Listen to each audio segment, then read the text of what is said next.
Well, hello again, friends. It's Wednesday, April the 22nd, and whether you've been faithfully joining in each day or finding us each day, or you just happen to stumble over us here today, I'm thankful that you found us, and I've been praying that all of our listeners would have a sense that God is meeting with you where you are these days, and that you would really know God's great love for you, because God is a God of love.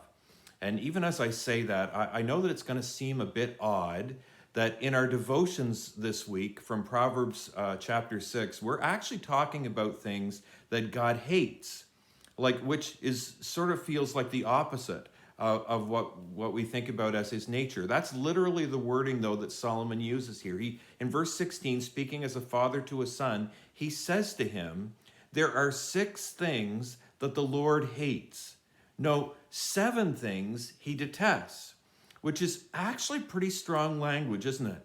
The word that gets translated hate here has a sense of complete opposition. Like it means he sees it as an enemy. Whatever he's talking about when it says hate, he's going to see it as an enemy in the strongest sense.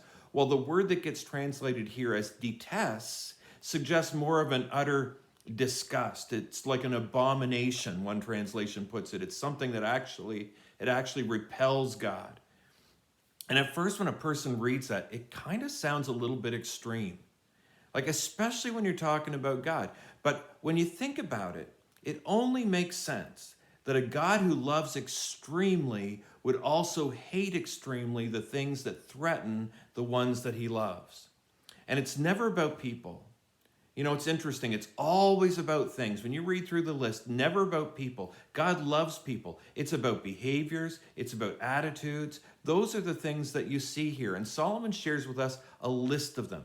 And here they are from Proverbs 6. Again, Solomon starts out by saying there are 6 things that the Lord hates. No, 7 things he detests. Haughty eyes, which is the one we looked at yesterday. That's the first one in the list. And then there's the second one, a lying tongue.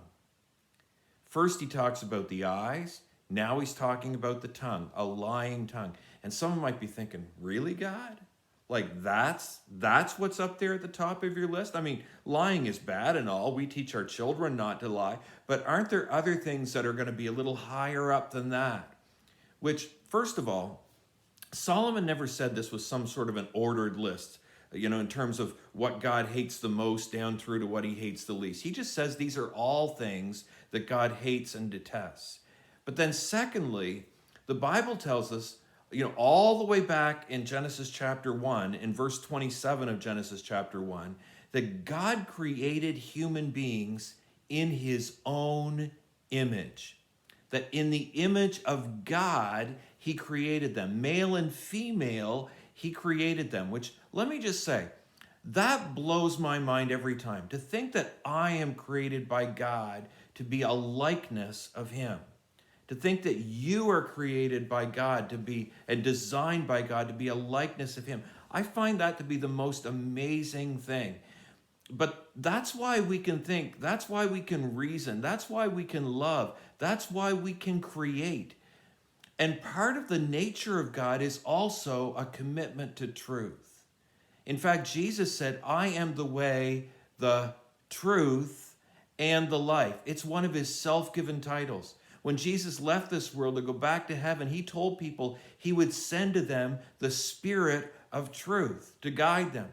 See, God is all about truth, while Satan, who's our spiritual enemy, and we have a spiritual enemy, he's referred to in John chapter 8 and verse 44 as the father of all lies, which means that when we employ a lying tongue in our own lives, when we replace the truth for untruths for the sake of convenience or evasion or personal gain, that part of it's not important. Even though we're designed in the image of God, our reflection begins to look more like the enemy of God and the enemy of our own souls instead. And my prayer for us this morning is that we would always favor truthfulness over lies, so that we can most clearly and accurately reflect the image of our great and loving God in us. God bless you today. Lord willing, we'll see you all again tomorrow. Bye for now.